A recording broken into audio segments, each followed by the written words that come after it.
Bueno, yo seré breve, pero trataré de que sea interesante las cifras.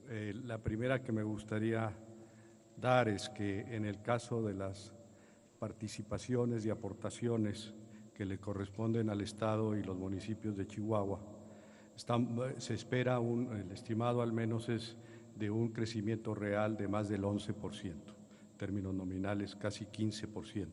Es un incremento muy sustantivo respecto a lo que ha pasado en los últimos años. Como ustedes saben, las participaciones y las aportaciones derivan una fórmula de la Ley de Coordinación Fiscal que determina cuánto le toca a cada estado a partir de la recaudación federal participable.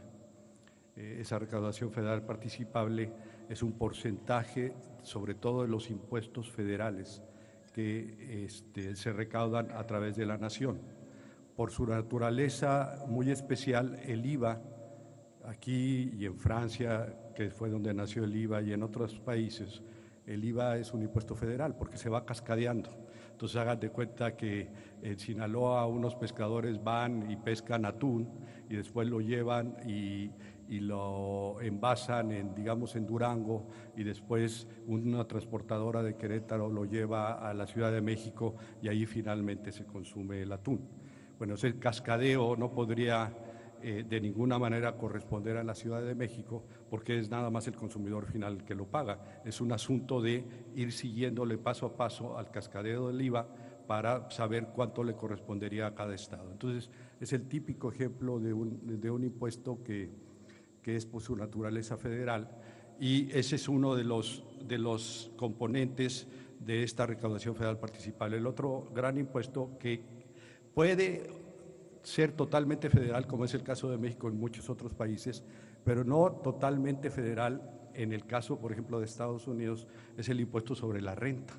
El impuesto sobre la renta en la gran mayoría de los países del mundo es como en nuestro país, también federal. En Estados Unidos es federal y es estatal, no sé si ustedes saben. En particular, por ejemplo, en el caso de California, el estado de California tiene un impuesto para las empresas de 9%.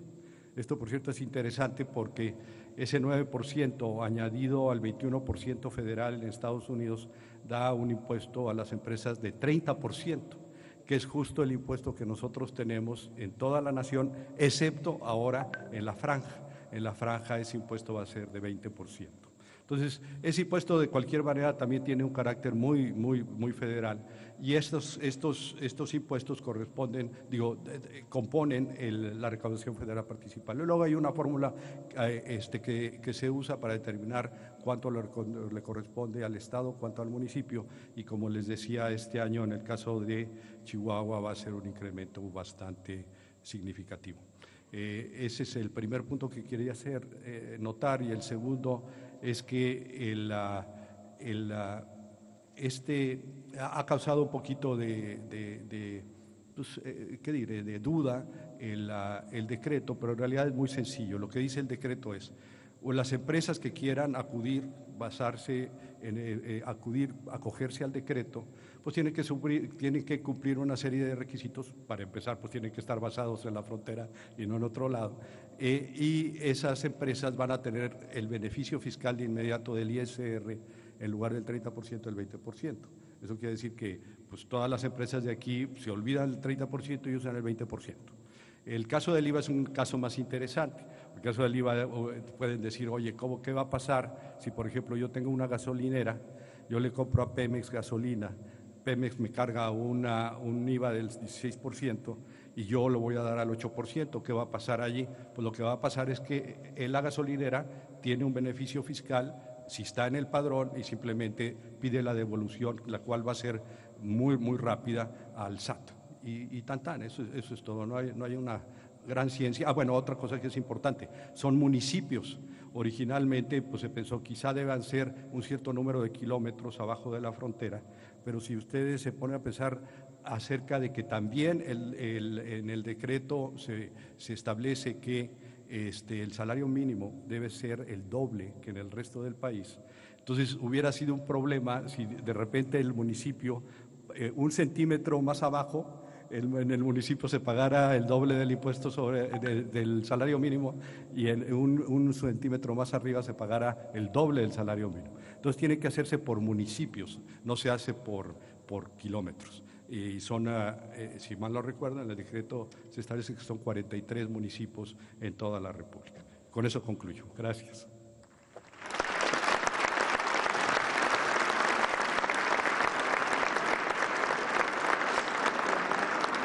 Es momento de atender la intervención de la secretaria de Economía, la doctora Graciela Márquez Colín.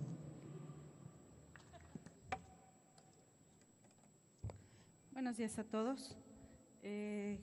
Debo iniciar diciendo que me da mucho gusto estar el día de hoy con ustedes, saludar al Presidium, saludar al Presidente de la República, licenciado Andrés Manuel López Obrador, al Gobernador del Estado de Chihuahua, Javier Corral Jurado, al resto de los miembros del Presidium y sobre todo que saludarlos a ustedes, a todos ustedes que forman parte de la sociedad de Chihuahua y decirles que la Secretaría de Economía ya también forma parte de la sociedad de Chihuahua. El subsecretario de Minería ya ha establecido su oficina en la ciudad de Chihuahua. Francisco, por favor, Francisco Quiroga, subsecretario de Minería. Y esto forma parte del proceso de descentralización que impulsa el presidente López Obrador. La Secretaría de Economía, el resto de la Secretaría se va a mover a la ciudad de Monterrey, pero se escogió Chihuahua por la intensa actividad minera del Estado y es aquí donde va a estar la oficina del subsecretario. Entonces, pues llegamos a casa en algún sentido. Pero también me da gusto estar en casa para anunciar el arranque del programa de la zona libre de la frontera norte. Un programa que tiene como propósito atraer inversión y a través de esta atracción de inversión poder generar más empleos. El fundamento de este programa es el potencial productivo, la ventaja de localización y la capacidad de generar más y mejores empleos a lo largo de la línea fronteriza. Es un programa muy ambicioso, no solamente en términos nacionales, sino es un programa muy ambicioso en términos internacionales. Hay muy pocos programas, si no es que ninguno a nivel internacional, que tenga este alcance a lo largo en términos de la extensión territorial que cubre el programa. Nosotros creemos que las localidades de la frontera norte del país tienen un potencial productivo muy significativo por ser foco de atracción tanto de inversión nacional como de inversión extranjera. La frontera con los Estados Unidos ofrece que la localización geográfica sea un factor que atrae a inversionistas, a empresas, a procesos productivos y que alimenta a su vez los flujos comerciales con el exterior. Pero esta conexión con los flujos comerciales con el exterior queremos también que tenga una derrama hacia el mercado interno. De ahí que el componente del duplicar el salario mínimo. Y en esta duplicación del salario mínimo creemos que es la capacidad de generar más y mejores empleos, de atraer desde la formalidad a un mayor número de trabajadores y sobre todo ser lo que bien menciona el presidente López Obrador, una última cortina para no solamente los habitantes de estas regiones, sino aquellos mexicanos que dejan sus lugares de origen en busca de un mejor futuro para ellos y sus familias y que lo encuentren no en el sueño americano, que lo encuentren aquí, en estas tierras de la frontera. Es muy importante también pensar, y ese es otro fundamento para este programa, el gran dinamismo que ofrece las regiones vecinas, Como muestra el mapa que tienen ustedes en la pantalla, entre más verde es más dinámico, mayor el crecimiento del otro lado de la frontera. Lo que nosotros estamos viendo en esta región fronteriza es que tenemos que aprovechar esa locomotora que tenemos al otro lado de la frontera, pero es una locomotora que debemos nosotros utilizar para que se consuma en México, para que se produzca en México, para que se pague más en México. Entonces, aprovechar esta condición prácticamente única, y ustedes como habitantes de Ciudad Juárez lo saben, aquí hay condiciones que prácticamente no se reproducen en ninguna parte del mundo. Una región fronteriza entre la primera economía del mundo y una economía emergente. Entonces, esta condición es la que nosotros queremos aprovechar, tomando el dinamismo del territorio norteamericano y hacer que ese dinamismo sea una ventaja para México. La zona norte, la zona libre de la frontera norte, entonces, va a abarcar 6 estados y 43 municipios, y como ya explicaba el secretario Ursúa, son 43, la totalidad del territorio de estos 43 municipios. Toda esta región, para cifras del 2017, genera el 7.5% del Producto Interno del país. Es decir, estos 43 municipios generan esta proporción bastante alta del producto, y además, en los últimos 6 años, entre 2013 y 2017, crecieron al 3.1%, muy por encima del crecimiento del país en su conjunto. Mientras que el país creció a 2.6%, los 43 municipios crecieron a una tasa del 3.1%. Y si nos concentramos exclusivamente en Chihuahua, 8 de los 43 municipios están incluidos en la zona libre de la frontera norte: Janos, Ascensión, Juárez, Guadalupe, Praxedis, Guerrero, Ojinaga, Manuel Benavides y Coyame del Sotol. Nosotros creemos que en estos 8 municipios los beneficios pueden ser amplios y múltiples para atraer inversión extranjera a una región que ya crece y que crece por encima del promedio nacional. Esto es muy importante de decir, porque estos estímulos no se están dando en una zona deprimida del país, no se están dando en una zona donde hay enorme desempleo, se están dando en una zona dinámica, y creemos que vamos a potenciar ese dinamismo de crecimiento. Chihuahua contribuye al 3.2% del PIB nacional, y entre enero y noviembre de 2018 generó casi 45,000 empleos. Entonces, vean cómo es una región que está entregando muy buenas cifras y puede, con estos estímulos fiscales, con este paquete, entregar todavía mejores. Importantísimo su conexión con la economía global, teniendo el 8º lugar en atracción de inversión extranjera directa. Y los socios de esta inversión son nuestros socios del Telecan, Estados Unidos y Canadá mayoritariamente, y también España. Creemos nosotros que hay una oportunidad de diversificar de dónde está viniendo la inversión. El pasado 30 de diciembre entró en vigor el TPP, el nuevo tratado que México ha concluido, y seguramente tendremos oportunidades de ampliar y de diversificar el origen de las inversiones extranjeras desde el lado del Pacífico. Y Chihuahua, creo, tiene el potencial para lograrlo. Y Chihuahua tiene el primer lugar como origen de exportaciones del país. También concentra el 12.7% de la inversión extranjera, y los municipios, los 8 municipios que mencioné hace un momento, generan casi un tercio de las exportaciones de toda la región fronteriza. ¿Esto qué quiere decir? Que Chihuahua ya está en una plataforma exportadora, ya está con las conexiones globales y los estímulos fiscales y el aumento del salario mínimo, creemos, va a hacer que el programa de la zona libre tenga muy buenos resultados en este estado. En resumen, el programa de estímulos de la zona libre de la frontera norte tiene como objetivo activar el potencial económico y comercial de la zona mediante atracción de inversión y la creación de más y mejores empleos.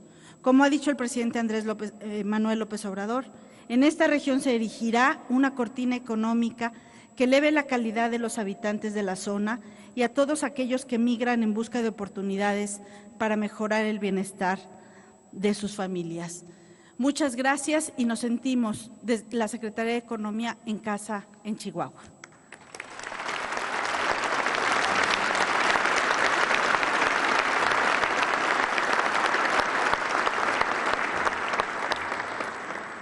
Damas y caballeros, nos habla a continuación el presidente constitucional de los Estados Unidos mexicanos, el licenciado Andrés Manuel López Obrador.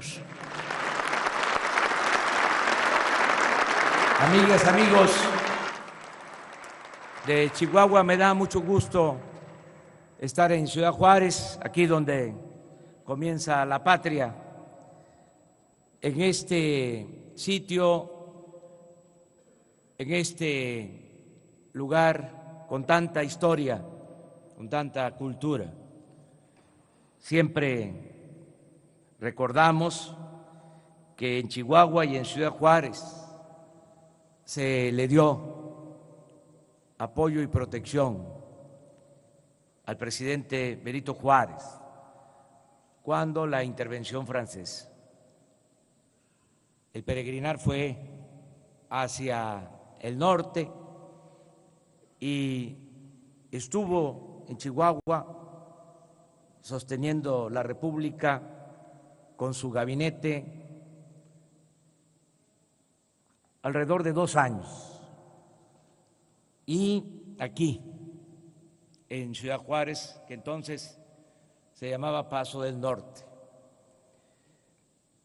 Por eso es muy importante estar aquí con ustedes. También aquí en Ciudad Juárez se llevó a cabo la batalla decisiva para el triunfo del movimiento revolucionario encabezado por el apóstol de la democracia, Francisco I. Madero. Aquí en Ciudad Juárez, 1911, se llevó a cabo esa batalla, que fue la única batalla realmente importante después de que el presidente Madero convocó al pueblo a tomar las armas en contra de la dictadura porfirista. Lo hizo el 20 de noviembre de 1910 y 6 meses después ya estaba concluido el proceso de liberalización de nuestro país. 6 meses después, sin muchos costos, sin pérdidas de vidas humanas, incluso manteniendo la estabilidad económica, se había embarcado Porfirio Díaz al extranjero y se debió a esa batalla decisiva de Ciudad Juárez, con la participación militar de Orozco y de Francisco Villa. Por eso es historia Ciudad Juárez. Y también, hablando de historia y de los antecedentes de esta ciudad, cuando se convierte en ciudad, lo que ahora es Ciudad Juárez, es a raíz de un auge que se produce después de que nos quitan la mitad de nuestro territorio, después de ese gran zarpazo,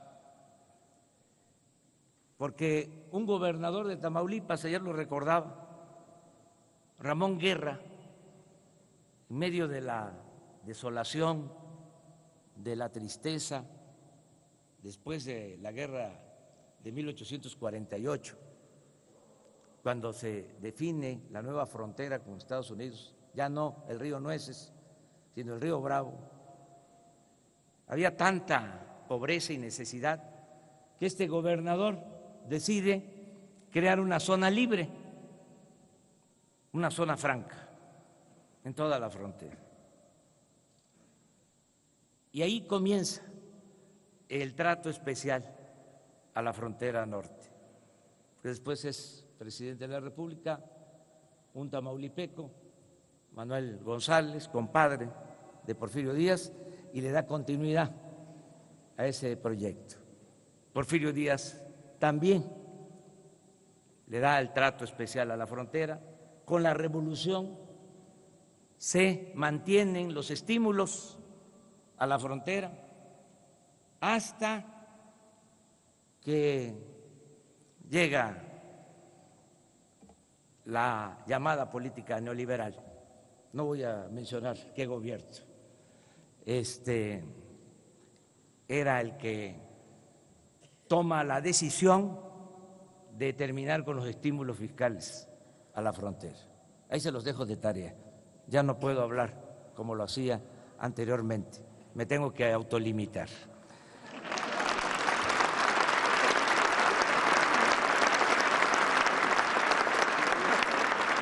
Ahora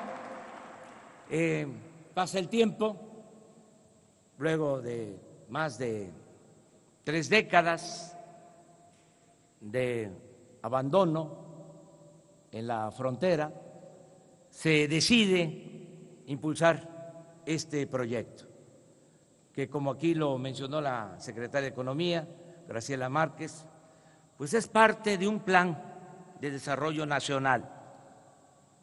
No es una ocurrencia, aún teniendo los antecedentes históricos, aquí hice mención, se trata de un plan nacional, se trata de desarrollar a nuestro querido México de sur a norte, ir creando cortinas de sur a norte, cortinas de desarrollo. Empezar en el sureste, que es una región muy abandonada, por eso los proyectos como el Tren Maya, la siembra de 1 millón de hectáreas de árboles frutales, maderables, el reactivar la industria petrolera, la industria eléctrica, porque en la reciente reforma energética nos dijeron que iba a llegar mucha inversión y que iba a aumentar la producción de petróleo. Nos engañaron vilmente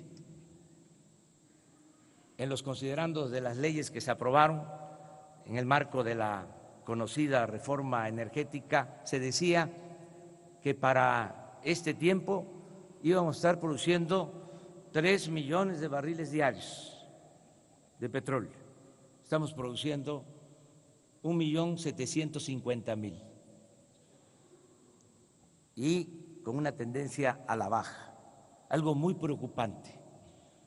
Hemos llegado al extremo de comprar petróleo crudo.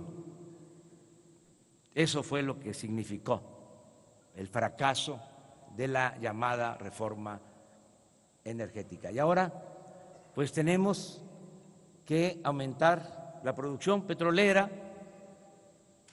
Vamos a destinar recursos con ese propósito y vamos también a darle valor agregado a la materia prima.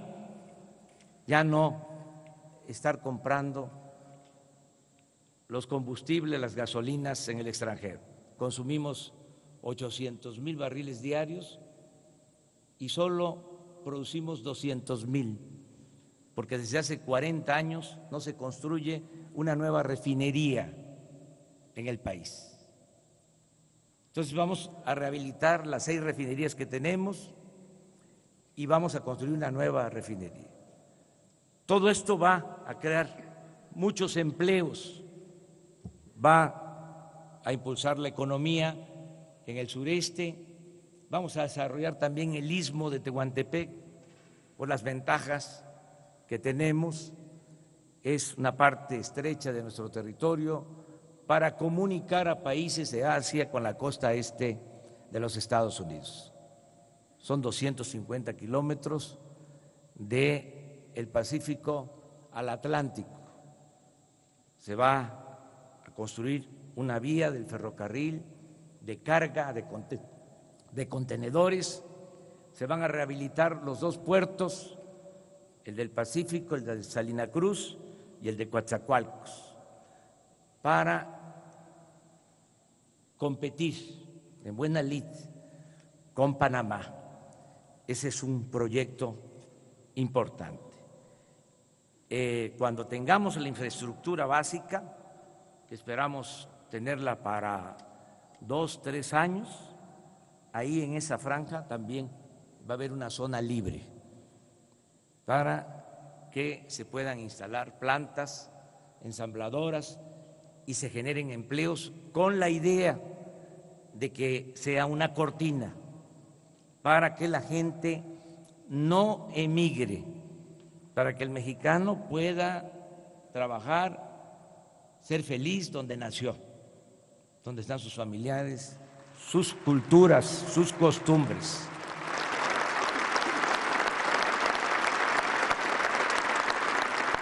Y así, cortinas de sur a norte. Y la última cortina, o la primera, como se le quiera ver, es esta franja, esta zona libre de nuestra frontera. Como aquí se explicó, van a haber incentivos fiscales. Comentaba yo ahora con el gobernador Javier Corral que poco a poco se van a ir aclarando los procedimientos. Esto es un plan perfectible, pero la esencia es lo más importante, lo fundamental. Imagínense que los empresarios paguen solo el 20% del impuesto sobre la renta. En ninguna otra región del país van a tener los empresarios un beneficio así.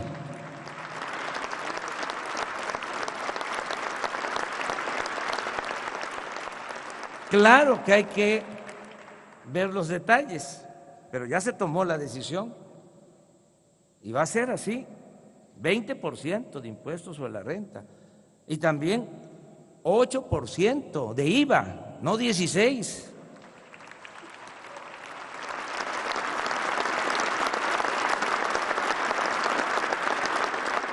Y lo mismo, el equiparar, el homologar los costos de energéticos con lo que valen las gasolinas o lo que se paga por los combustibles en Estados Unidos. Va a costar lo mismo la gasolina, el diésel, el gas, la luz, que del otro lado de la frontera.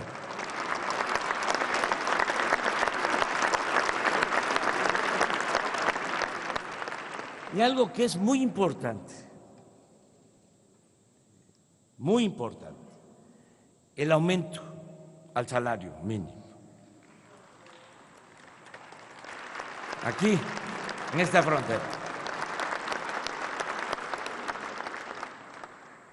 Y quiero aprovechar para agradecer a los dirigentes obreros, a los representantes de los trabajadores y a los representantes del sector empresarial que aprobaron este aumento.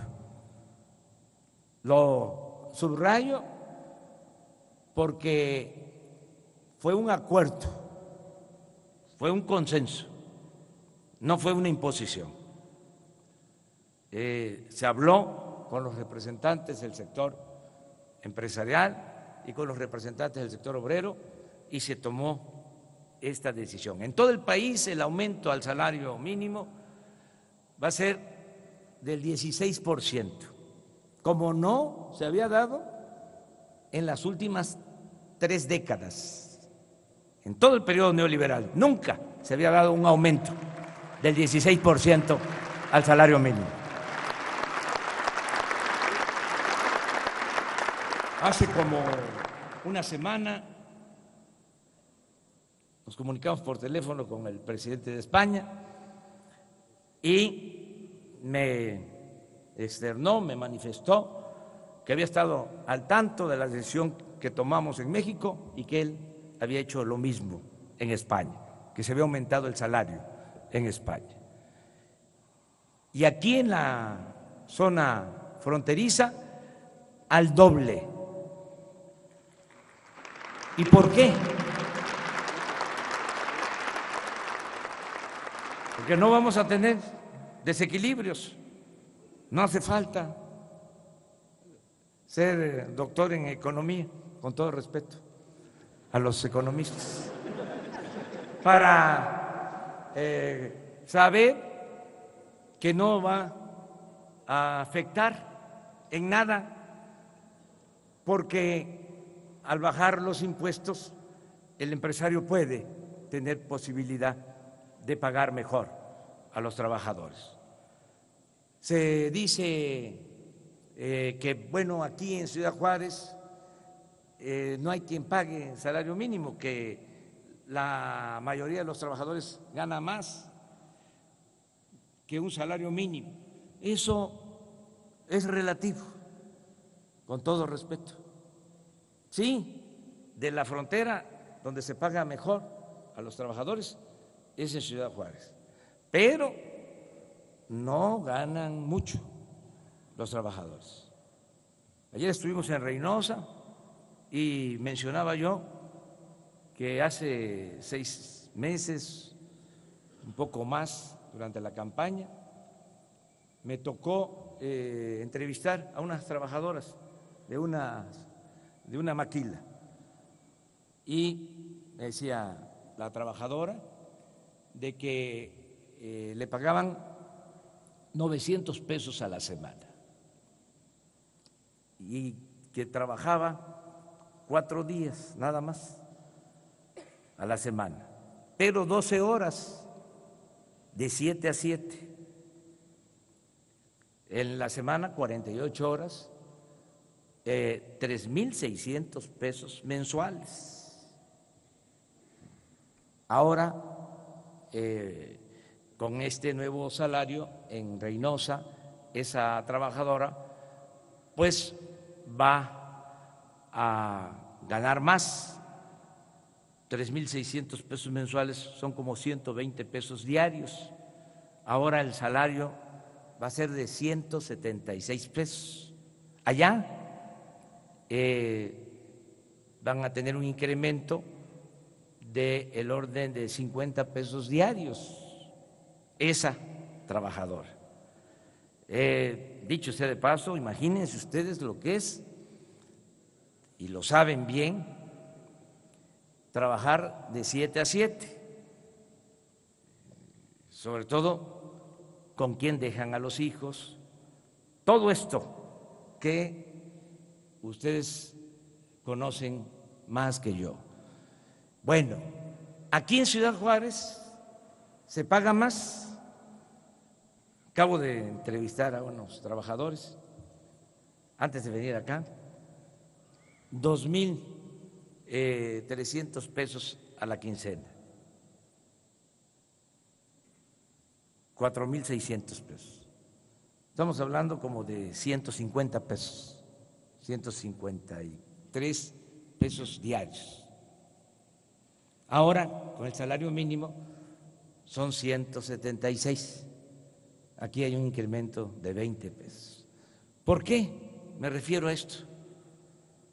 Porque no es del todo cierto de que la mayoría de los trabajadores ganen más de este salario mínimo. Ahora, además, con este salario vamos a tener posibilidad de que los trabajadores especializados ganen más. No es posible que un trabajador de la industria automotriz en Estados Unidos gane $23 la hora y aquí el mismo trabajador con la misma especialidad, cuando mucho, $3 la hora. Entonces tenemos que procurar mejorar los salarios. Antes, ahora coincidimos más, pero antes decía yo que en lo que coincidía con el presidente Donald Trump era que cuando se estaba negociando el tratado, él pedía que se aumentaran los salarios de los trabajadores mexicanos. En eso coincidía yo con él y sigo coincidiendo, de que deben de mejorarse los salarios. Desde luego, no por decreto, sino lo tenemos que lograr con productividad, lo tenemos que lograr con crecimiento económico, que en vez del 3% podamos crecer al 6% y mantener este plan de estímulos a la inversión y a la producción en la frontera. También en el decreto se habla de que va a tener una duración de 2 años. No, hemos hecho el compromiso de que el decreto se mantenga cuando menos 6 años. 6 años.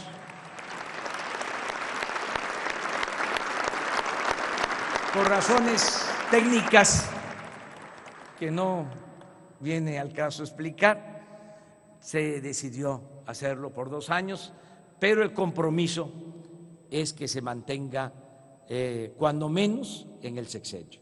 Más allá no, porque yo soy partidario del sufragio efectivo y de la no reelección. Entonces ya va a corresponder a los que vengan a gobernar el país. Yo mucho gusto estar con ustedes, iniciar aquí este programa.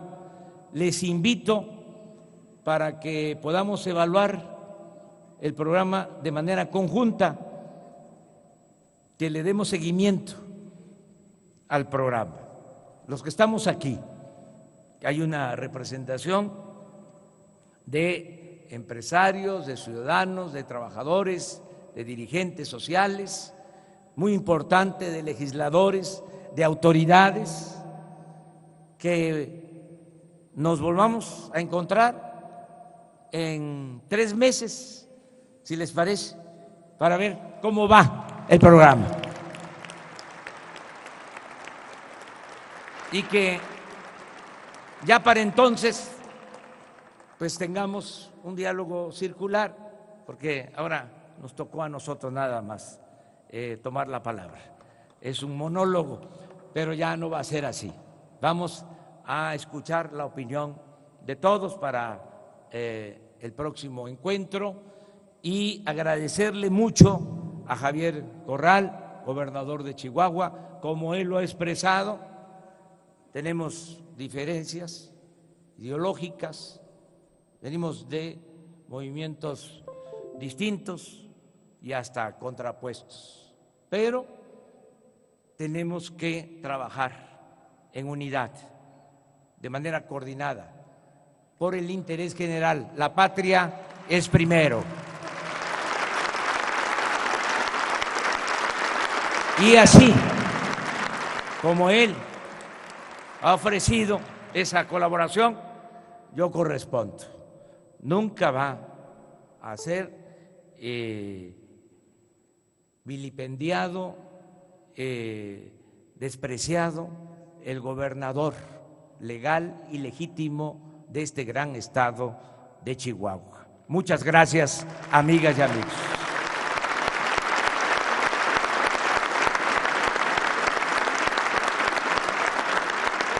Acabamos de escuchar el mensaje del presidente constitucional de los Estados Unidos mexicanos, el licenciado Andrés Manuel López Obrador.